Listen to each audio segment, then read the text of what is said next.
Yamkelwe ngezandla ezishushu imvumiyeli uTyla kwisikhululo senqwelomoya sehlabathi OR Tambo namhlanje. Bayabongozwa abaqhubi baqhube ngononophelo nanjengoko kusweleke abantu abahlanu kwingozi eyehle kufuphi engqushwa kuquka nakwisixeko saseTshwane.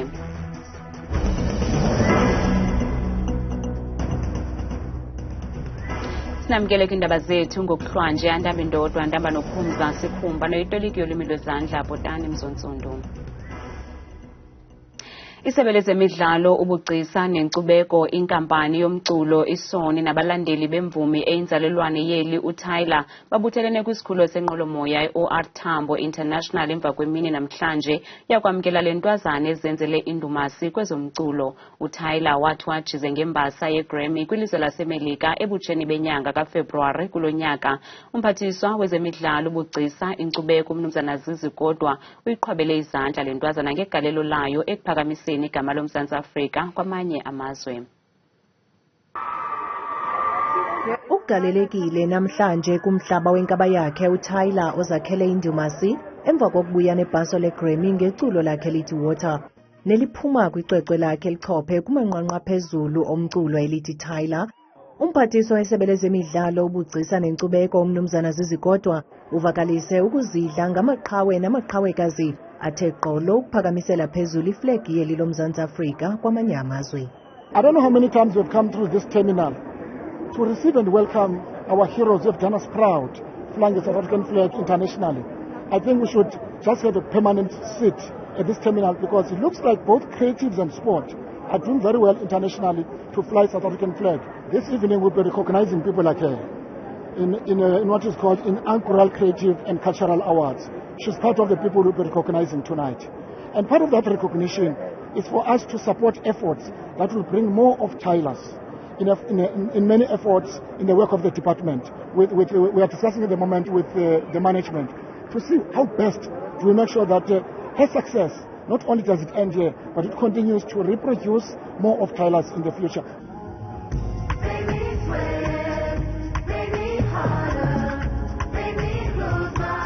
Esenza umbulelo kubalandeli bakhe uTyla ukhuthaze ngelithi wonke ubani unako ukufezekisa amaphupha anawo. Thank you to everyone that came to welcome me home. I'm so happy to be home. I haven't been home in so long. I'm happy to bring the Grammy home to South Africa. And I'm just proud of myself. I'm proud of everyone. I want to let everyone know that all of our dreams are possible, no matter where you're from, no matter how little you have, no matter how much you have. All your dreams are possible, like for real.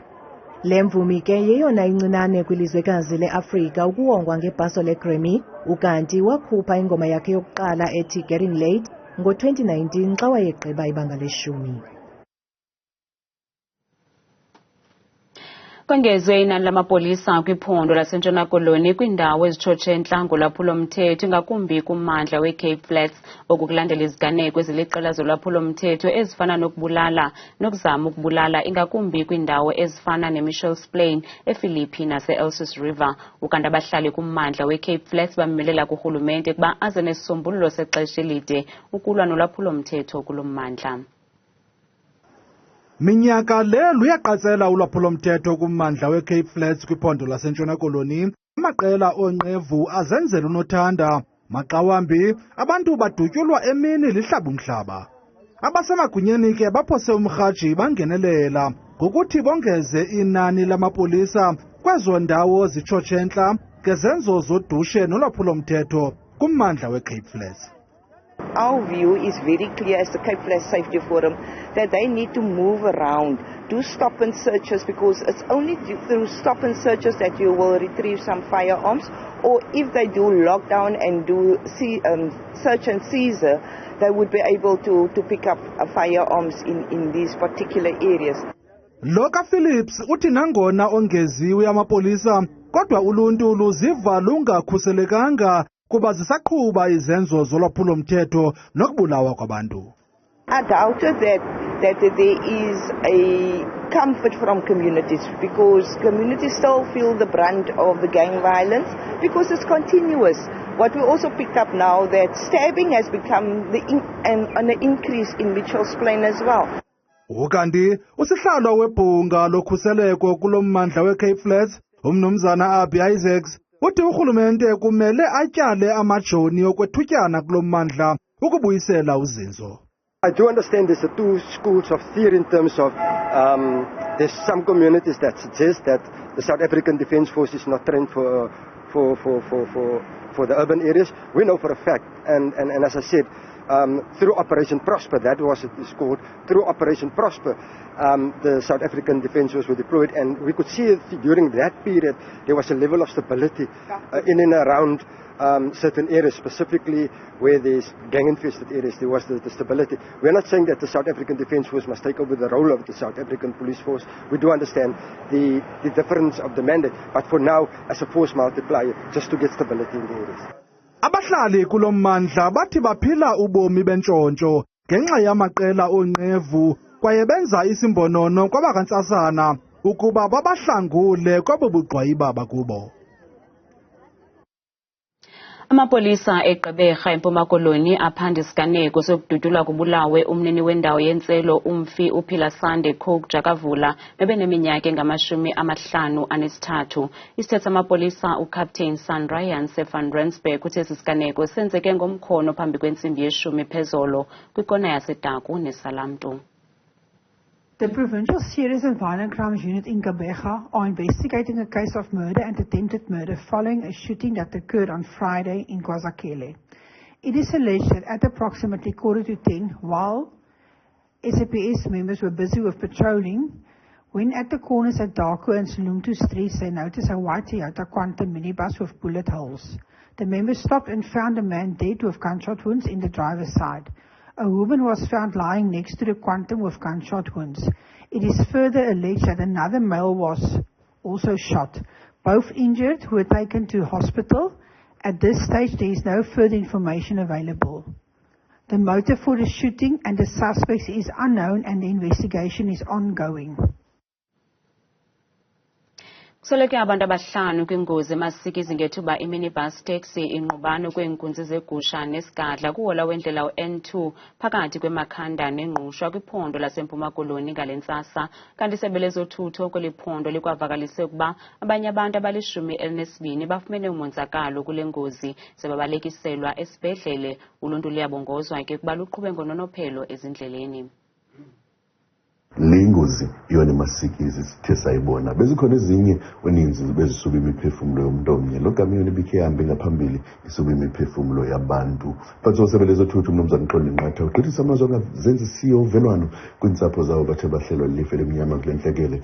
Lo gama ecela umngeni kumnawe njengabasebenzi bendlela ukuba sihlale sithe qwa ngalo lonke ixesha njengoko silungiselela iiyure ezima-48 ezizawuxakeka ngolona hlobo kumaphulo ethu kafika usaphila ale Pasika.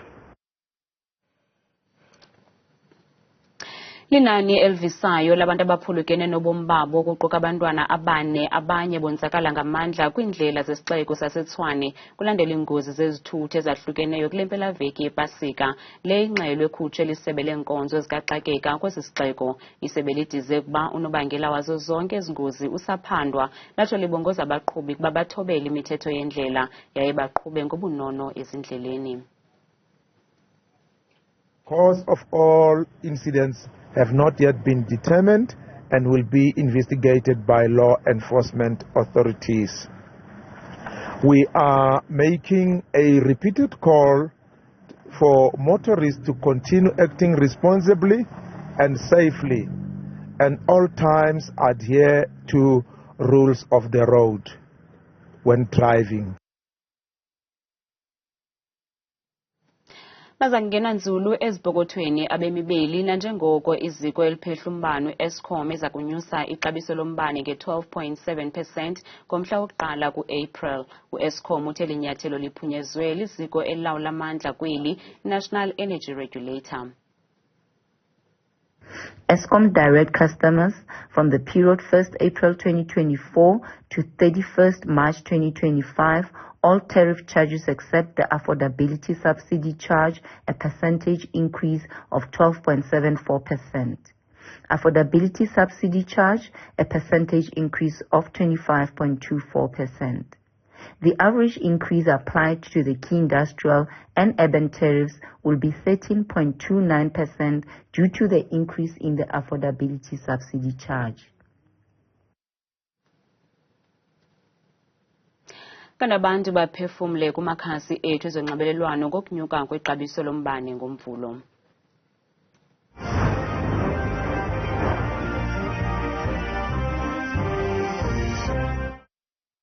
Eskom yayibaxa kodwa ngoku kule misebenzi enqabileyo asisebenzi sixhomekeke kwimali yendodla. Ayisawusokola kaloku. Uba ngoku iiyunithi zibambalwa kangabe uthenga we-R100 iba ngathi uthenga we-R20. Yho, ayisawusokola. Eskom yena ufuna sitye emgqomeni ngehlobo aqhuba ngalo. Angathi ehlele sonakalisa nento zethu ngalokucimicimi wayo umbane. Aphinde awonyusa uthi sawuyithatha phi imali. Eli xabiso lalombane lizochana thina ke bantu abawuthengayo lo mbane ukwenyuka kwalo. Lizosixhaphaza sizoba ngamaxhoba. Uqala enye inkathazo urhulumente nokwenyusa umbane bene-Eskom. Mabangalibali ke msasazi bakuyivotini. Endaweni yoba wehle uyenyuswa ngoba usixhala ngoku lo mbane onjesenyuki. Akho nto ingonyukiye kodwa bekunyuka amaxabiso amafutha ngoku. Sebephinda futhi bazonyusa amaxabiso ombane buhleli udura ngaka lo mbane. Kodwa abantu abahlala emakhaya nje ezilalini ngibona ukuba cha ayikanyuswa kubona ake kunyusele osomabhizinisi ngoba ugesi bawusebenzisa ukwenza inzuzo. Athini velelwandle uthi hayi siyaphela kodwa ngoku elo xesha imali ime ndaweninye kwezinkampani esizisebenzelayo. Urhulumente uthini kanti ngale nto yenzekayo? Uvuyelwa Shumi uthi sisezotsala nzima ngoku xa unyuka umbane umntu kufuneka abe ngathi uyayithenga irhasi kuba bezihleli zimbalwa kwa ezo units ngoku siwuthenga nge-R500 uThesekapa. uQueen Beam Songelwa uthi kuthiwa siphile ngantoni na bethuna ipetrol ngapha umbane ngapha kukutya ngapha ngelo xesha asisebenzi kunzima eMzantsi sana uThesevelcom. Unelunda ngomsebenzi abawenzileyo nabaseza kuwenza umkomishinala we-Border Management Authority umnumzana Mike Masiapato kumda ilibombo border post nase-Bait Bridge njengoko iyeyona ixakeka ngamandla ngexesha leholide. Uthethe oku namhlanje emva kokusebenza kakuhle xa abantu bebebhekise imibombo eMozambique naseZimbabwe ngeli xesha lepasika. Umkomishinala we-Border Management Authority umnumzana Mike Masiapato uthi zisahamba ngendlela izicwangciso zabo zepasika kwimida ebanomthamo omkhulu wabantu ngexesha leholide. We are on the ground. We are busy implementing our Easter plan. The first leg of the plan was mainly the exit process, which we started on Tuesday. It ran through into yesterday. And of course, on that basis, we can indicate that everything went according to plan. And of course, we are now gearing up to start the second leg, which will be starting on Monday in terms of the return. Umasiapato uhambise wathi akukho namnye umntu ozama ukufudukela kweli ngongekho mthethweni oza kuphumelela. And we have identified all the critical areas where we do experience this illegal migration. And of course, those areas we are going to do the static deployment of the border guards together with the SANDF to deal with those. Umkomishinala ukwathe ukusukela ngolwesibini bayi-59,000 abantu abadlule elibombo besingise eMozambique ngelixa beyi-56,000 abangene eZimbabwe bedlula kumda iBait Bridge. Bangaphaya kwe-20,000 abantu abashiyeke bengenamakhaya emva kwenkanyamba ehlasele ilizwe laseMadagascar kule veki. Le nkanyamba neyaziwa ngocyclone Kamane isube imiphefumlo yabantu abali-18 okuza kuthi kangoku zeyatshabalalisa amakhaya amaninzi. Masike sijonge linqaku namanye athe aqaqamba kwilizwekazi leAfrika.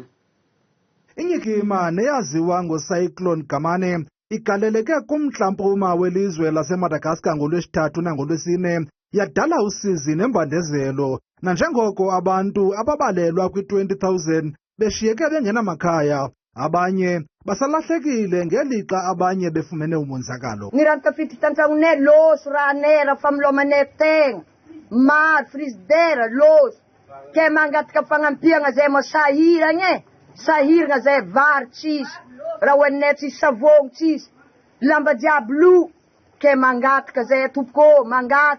Iziko elijongene nentlekele kwela lizwe likwavakalise ukuba le nyikima ikwadale umonakalo ongathethekiyo ezindleleni yadiliza nebhulorho. Xa sihlabela mgama kwelaseKenya, abasemagunyeni kwelalizwe banikezele ngemizimba kwiintsapho zamaxhoba awayenqula uPaul Mackenzie, owayeyinkokheli yetyalike iGood News International Church, nowathi wayalela amalungu aletyalike yakhe ukuba angakutyi ukutya de asweleke khona ukuze akwazi ukuya ezulwini xa ilizwe lifikelela esiphelweni. Yimizimba engama400 eyafunyanwa kwihlathi laseShakahola kumzantsi mpuma welizwe laseKenya. It is 1 year later, we have still only 33 bodies identified. There are 390 plus bodies yet to be identified positively. Going at this rate, we are going to be here for 10 years trying to identify the 390 plus bodies. I think the government must intentionally commit resources towards this process so that we are able to give closure to families. Okugqibela kwelaseNigeria, abafundi abayi-130 kuquka nootitshala bakhululwe kwaye akukho namnye kubo owenzakeleyo emva kokuba bathi baqoqodiswa ngamadoda awayexhobe efe amacala kwisikolo saseNigeria ebutsheni bale nyanga. Ukanti kulindeleke ukuba bafumane ululeko lwengqondo phambi kokuba babuyele kwiintsapho zabo. Nasiphosa amehlo kwimozulu siyiphathelwa ngithabile Makhaphela.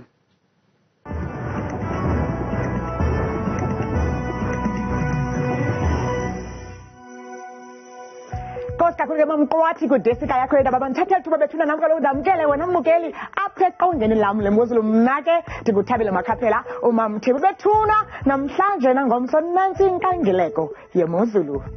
Siye siyivule kakhulu mbukela apha ekhaya kodwa ubanzi ke amafa apha eMzantsi Afrika ivule kakhulu ke lokutshisa okuqatha kwela ngamandla kumntla-mpuma apha eMzantsi phaya koFerdeneging kwasekuseni phaya bevuka ngeshumi nje likhatshwa sisile kuyatshisa kodwa khona amantsizane zevula phaya ka-24 ngobusuku bangomso evelcom apha embindini eMzantsi Afrika kwasekuseni futhi bevuka lo mbukeli wam ekhaya ngeshumi nje likhatshwa sisihlala amaqondo wakho mbukeli lawo aphantsi naphakamileyo sivule ngephondo lokuqala phaya eMpuma Koloni koRhafu kwasekuseni ngo-17 degrees belusongo olasuku ngamafu nemvula ka-36.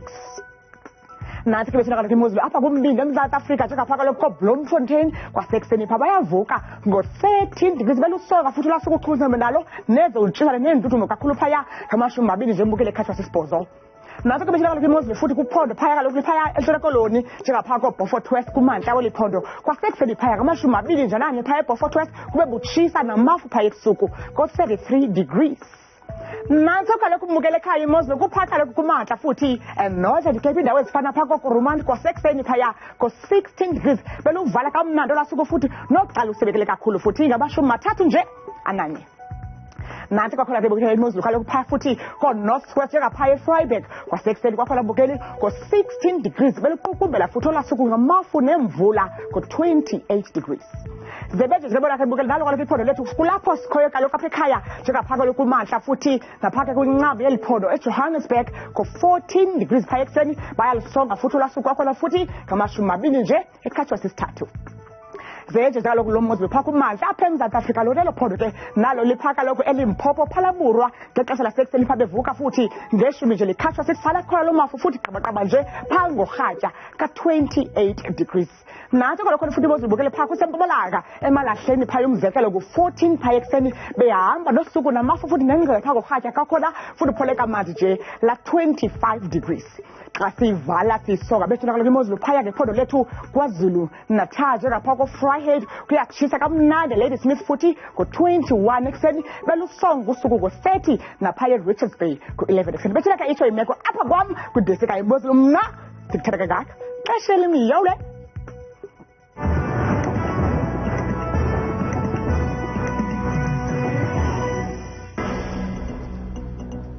Kamnandi mawethu.